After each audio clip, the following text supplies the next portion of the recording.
अल्हम्दुलिल्लाहि रब्बिल आलमीन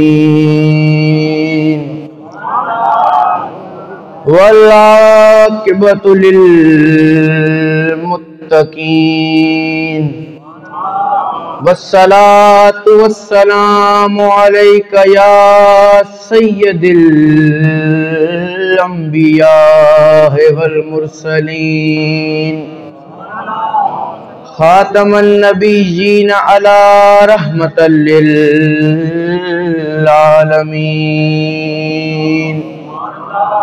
नहमदुहु व नुसल्ली व नुसल्लिमु अला रसूलिहिल करीम अम्मा बाद फ़अऊज़ु बिल्लाहि मिनश शैतानिर रजीम बिस्मिल्लाहिर रहमानिर रहीम क़ाल अल्लाहु तआला फ़िल क़ुरानिल मजीद वलक़द ज़रअना लिजहन्नम कसीरम मिनल जिन्नि वल इंसी लहुम क़ुलूबुन ला यफ़क़हून सदक़ल्लाहुल अज़ीम व सदक़ रसूलुहुन नबियुल करीमुल अमीन इन्नल्लाह व मलाइकतहु यसल्लूना अलन नबी या अय्युहल्लज़ीना आमनू सल्लु अलैहि व सल्लिमू तस्लीमा अस्सलातु वस्सलामु अलैका या रसूलल्लाह व अला आलिका व अस्हाबिका या हबीबल्लाह। बावाज़ बुलंद रोशी पढ़ लें।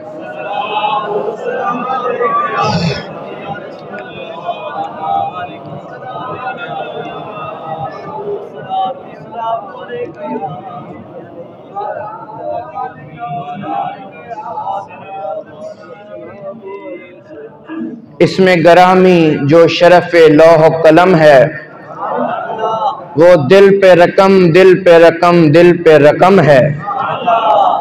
इसमें गरामी जो शरफ़ लौह कलम है वो दिल पे रकम दिल पे रकम दिल पे रकम है। और देता है जो मंजिल का पता अहले तलब को वो उनका कदम उनका कदम उनका कदम है। और मुझ जैसे गुनहगार पे इस दर्जा इनायत ये उनका करम उनका करम उनका करम है। आओ हुस्न यार की बातें करें जुल्फ की रुखसार की बातें करें। आओ हुस्न यार की बातें करें जुल्फ की रुखसार की बातें करें। न हो शर्मिंदगी ए मेहरुमा कि तुम ढांप लो चेहरा हम शम्स दुहा बद्र दुजा की बात करते हैं।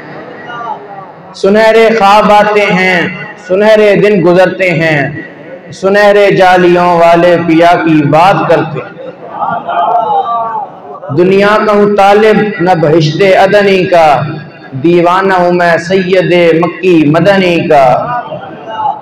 ए खत्म रसूल अपना मुझे इश्क अता कर मैं वास्ता देता हूँ अवैसे करनी का। रंगीन ये लब हाय शहे हुस्न जो देखी तो शर्मिंदा हुआ रंग अकीके यमनी का। मौजूद हाज़रीन और सामाईन कराम, आज जुम्मे का दिन है और आज इस दौर में कल्बे मोमिन बहुत कम पाया जाता है। इसलिए जो आयत करीमा मैंने तिलावत की अल्लाह ताला कुरान मजीद में इरशाद फरमाते हैं बेशक हमने दोज़ख के लिए बहुत सारे जिन और इंसान पैदा फरमाए और इन्हें दिल दिए मगर ये समझ नहीं रखते। हर दौर में हसद ने अपनी तपिश दिखाई और बड़े बड़े इसमें जल रह गए और जो साहिबाना दिल हैं उनकी कैफियत का इनकार करते रहे। आतिशे रश को हसद से संग भी खाली नहीं दीद मूसा को हुई और तूर जल कर रह गया। दिल देखने में गोश्त का मामूली सा एक टुकड़ा है मगर इसकी अजमत का अंदाजा इस हदीस से लगाया जाता है कि अल्लाह ताला फरमाते हैं कि ना मैं जमीन में बस सकता हूँ ना मैं आसमान में समा सकता हूँ, हाँ कल्बे मोमिन में ये वसअतें हैं कि इसमें मैं बसेरा कर लूँ। अर्ज़ो समा कहां तेरी वुसअत को पा सके, मेरा ही दिल है वो कि जहां तू समा सके।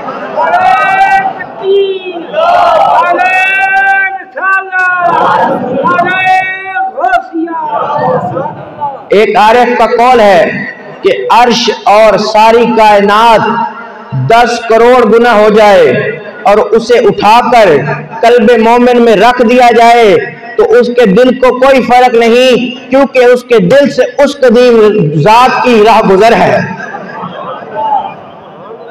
हजरत बाबा फरीदुद्दीन मसूद गंज शकर रहमतुल्लाह ताला अलैह आप फरमाते हैं, ए दरवेश अपने कलूब सलासा को दुनिया की बुराइयों से पाक कर ले और इस तरह ताइब हो कि तेरे दिल से निकली हुई खुशबू मखलूक के दिमाग तक पहुंचे, तब यकीनन इसकी तौबा सहू होगी।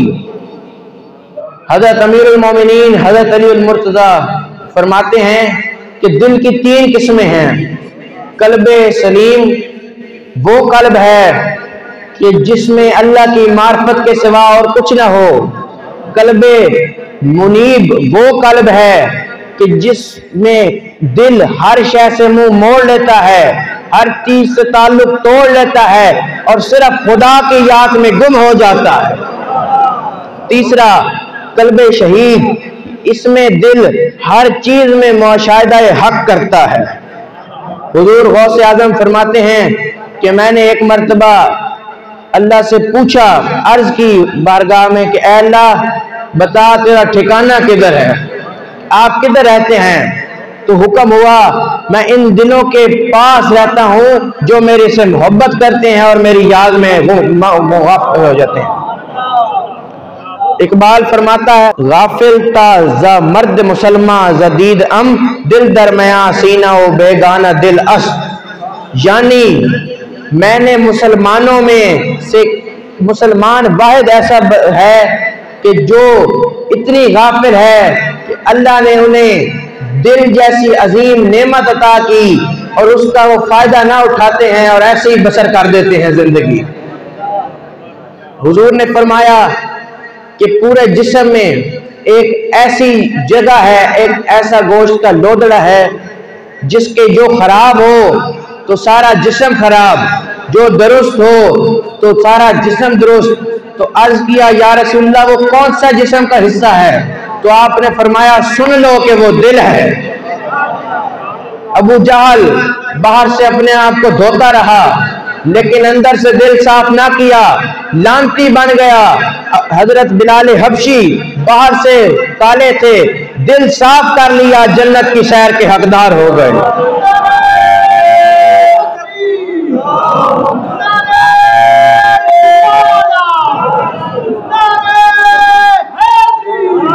बाबा साहब फरमाते हैं, बारो मलमल धोंदिया अंदरों मलमल धो, कि बाहर से जितना भी हो जब दिल साफ है तो हर चीज साफ होगी। एक हदीस है कि अल्लाह ताला ना सूरत को देखता है ना अमाल देखता है, वो लोगों के दिल और नियतें देखता है। अब इस हदीस से मालूम हुआ कि दिल अल्लाह ताला का मंजूर नजर है, अल्लाह हर वक्त इसको देखता है। कोई बंदा बादशाह या उसके वजीर का मंजूर नजर हो तो दुनिया में उसकी शान होती है कि हजरत साहब बादशाह के खास बंदे हैं। तो सोचें कि दिल का क्या हाल होगा जिसको रब खुद देखता है हर वक्त। हमने खुदा को देखना हो, जो साहिबाना दिल नहीं है, कल्बे मोमिन जिनमें नहीं है, वो निगाह उठा कर देखते हैं, लेकिन जो साहिबाना दिल हैं वो आंखों नीचे झुकाते हैं और दिल में देख लेते हैं, क्योंकि उनने अपने दिल में तस्वीर यार बनाई होती है। दिल में है तस्वीर यार का आईना, जब जरा नजर झुकाई देख ले। अब किसी महकमे में किसी बड़े बंदे ने आना हो तो उस महकमे को सजाया जाता है कि आ रहे हैं देखेंगे। तो अगर इसी तरह दिल को सजाएं, हसद से बुग़्ज़ से इसको साफ कर लें तो अल्लाह की मोहब्बत और उसका कुर्ब हासिल हो जाता है। और दिल अल्लाह ताला का घर है, इसमें उसकी याद की शम्मा जलाएं, और ना इस पे शैतान का हमला आने दें और ना नफ्स का कब्जा, और अपने दिल को इस काबिल बनाएं कि इसमें उस यार की राह गुजर हो। हर तमन्ना दिल से रुखसत हो गई, अब तो आजा, अब तो फुर्सत हो गई। हजरत बायजीद बुस्तामी रज़ी अल्लाह ताला अन्हु, आप पे एक दफा बहुत अजीब कैफियत तारी हो गई, आपकी आंखों से खून टपकना शुरू हो गया, आप अपने आपे से बाहर चले गए। तो जब अपनी असल हालत में आए तो फरमाया कि मैंने एक कदम उठाया तो अर्श पर रखा और अर्श वालों से कहा कि ऐ अर्श वालों, मैंने सुना है कि मेरा हकीकी यार तुम्हारे अर्श पर रहता है, तुम्हारे ऊपर रहता है। तो अर्श बोल पुकार उठा कि मुझ में बोलने की ताकत नहीं, लेकिन सुनिए, मैंने सुना है कि अल्लाह तुम्हारे दिल के अर्श पर रहता है। हैरत की बात है कि अर्श वाले उसे फर्श पर ढूंढते हैं और फर्श वाले उसे अर्श पर ढूंढते हैं। हज़रत मूसा अलैहिस्सलाम, आपने एक मर्तबा अल्लाह की बारगाह में अर्ज की कि अल्लाह, कोई ऐसा अमल कि जिसे मैं करूं तो मैं आपका प्यारा हो जाऊं। अल्लाह ने फरमाया कि वो बहुत मुश्किल है। इतना कहना था कि खामोशी हो गई। हज़रत मूसा अलैहिस्सलाम परेशान हो गए कि यार कहीं नाराज तो नहीं हो गया, जवाब नहीं आया अभी तक। आप बेकरार हो गए, रोने लग गए। तो जब रोए तो हुक्म हुआ कि ऐ मूसा, यही वो अमल है कि मेरा इंतजार, मेरा लिए रोना, मेरी मोहब्बत में मशगूल हो जाना, ये वो अमल है जिससे बंदा मेरे से प्यार करता है। हज़रत खिज़र अलैहिस्सलाम ने अपनी कश्ती को तोड़ दिया। क्यों? क्योंकि अगर वो बच जाती तो बादशाह उस पर कब्जा कर लेता। इसीलिए अपने दिल को अल्लाह की याद में ज़र्ब कर दें ताकि शैतान इस पे हमला ना कर सके, क्योंकि शैतान टूटे दिलों पे हमला नहीं करता। और अपने दिल को ऐसा बनाएं कि दिल भी ये कहे कि वे माया तेरे वेखण लई, वे माया तेरे वेखण लई, ओ मैं चरखा गली दे विच डावां, वे लोकां बने सूत कत दी, वे लोकां बने सूत कत दी। ओ तंदा तेरे ना दिया पावां, वे माया तेरे वेखण लई, वे माया तेरे वेखण लई। जिंद जान तेरे तो वाही, वे गल साडी बन जाएगी, वे गल साडी बन जाएगी। जे तू तक लिया एक वारी, वे माया तेरे वेखण लई, वे माया सामने बैठा रवे ते जान जान दी रवे, वे माया तेरे वेखण लई। चुक चरखा गली दे विच डावां, वे लोकां बने सूत कत दी, वे लोकां बने सूत कत दी। तंदा तेरे ना दिया पावां, वे लोकां बने सूत कत दी। अब तक जितनी बात हुई वो औलिया के कल्ब और अंबिया के कल्ब की थी। अब बात है कल्ब मुस्तफ़ा की, क्योंकि ये वो कल्ब है जिसमें 30 सपारे उतारे गए और आला हजरत आपके सर के बाल से लेके पांव के नाखून तक जब आपके उजू की तारीफ कर रहे थे, तो जब कल्ब आया, दिल का मकाम आया, तो आपने कलम लिखना छोड़ दिया और ख्याल में चले गए कि मैं सर के बाल से लेके नाखूनों के पांव तक अभी तक सही हक अदा ना कर सका इसकी तारीफ का। ये तो फिर दिल है, इस दिल में तो खुदा भी बसता है। तो कुछ ना कुछ लिखना था, तो आपने लिखा, दिल समझ से वारा है मगर यूं कहूं, गुंचाए जार वहदत पे लाखों सलाम। एक शख्स आपकी बारगाह में हाजिर हुआ, सहाबा कराम की महफिल थी, आप तशरीफ फरमा थे हुजूर। तो उसने एक अंडे के बराबर सोना लिया, उसे किसी कान से मिला तो लेके आया और आपकी बारगाह में अर्ज किया, या रसूलल्लाह, मेरे पास इसके सिवा और कुछ नहीं है, ये मेरी तरफ से सदका समझ लें। आपने रुख फेर लिया, फिर वो उठा, दूसरी साइड से आया, फिर उसने यही दोहराया, आपने फिर मुंह फेर लिया। तीसरी मर्तबा फिर उसने यही सवाल किया, आपने फिर चेहरा मुबारक फेर लिया। फिर आपने वो जो सोने की, जो उसने अंडे के बराबर सोना लाया, वो उठाया आपने और उसकी तरफ फेंका।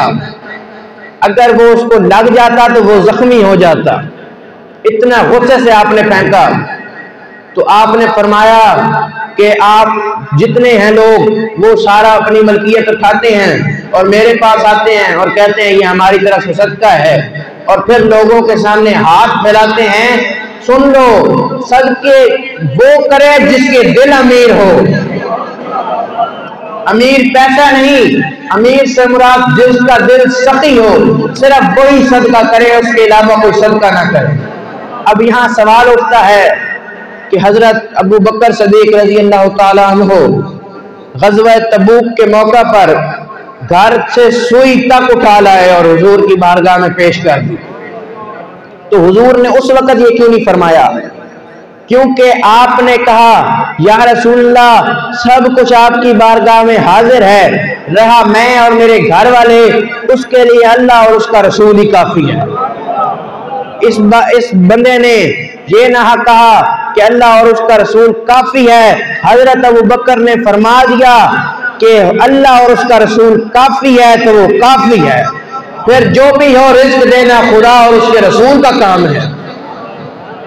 और हजरत अबू बकर सिद्दीक रज़ी अल्लाह ताला अन्हु दिल से भी अमीर थे और दिल के फकीर भी थे। हजरत बायजीद बुस्तामी रहमतुल्लाह ताला अलैह रोजाना अपने मुरीदैन के साथ बाहर जाते टहलने के लिए। तो जो गुजर से, जहां से आप गुजरते, वहां बादशाह का महल था। तो वो अदबन ताजीमन उठ खड़ा होता और सलाम करता। तो आप एक दिन हस्ब मामूल जिस तरह पहले था उसी तरह जा रहे, तो वो जब खड़ा हुआ तो उस वक्त आपके नफ्स ने आपको कहा कि बायजीद बुस्तामी, देख तेरा क्या मकाम है कि तेरे लिए तो बादशाह भी खड़ा होता है तेरे अदब और ताजीम में। तो आपने उस वक्त उसकी तरफ चेहरा फेरा और थूक फेंक दी। थोड़ा आगे गुजरे तो मुरीदैन ने पूछा कि हुजूर आज इस तब्दीली की वजह? तो आपने फरमाया, मेरे नफ्स ने मुझे कहा, बायजीद तेरे एहतरामन में ये खड़ा होता है। तो जब मैंने थूक फेंकी, नफ्स का इलाज मांगा, इसी पैरों पे नफ्स का इलाज किया, तो उस बादशाह ने इसको आपको गालियां दी, बुरा भला कहा। तो मैंने अपने नफ्स से कहा, देख तेरी क्या शान है, मेरी तो लोग मुझे अदबन देते हैं, तुझे तो लोग गालियां देते हैं, अपनी शान तो फिर बनाना, मुझे बाद में कहें। अल्लाह ताला हमें भी अल्लाह की याद में हर वक्त इबादत करने की तौफीक अता फरमा। दौरान गुफ्तगू अगर कोई गलती हुई हो तो अल्लाह माफ़ फरमाए। वाखिर दावान अल्हम्दुलिल्लाहि रब्बिल आलमीन।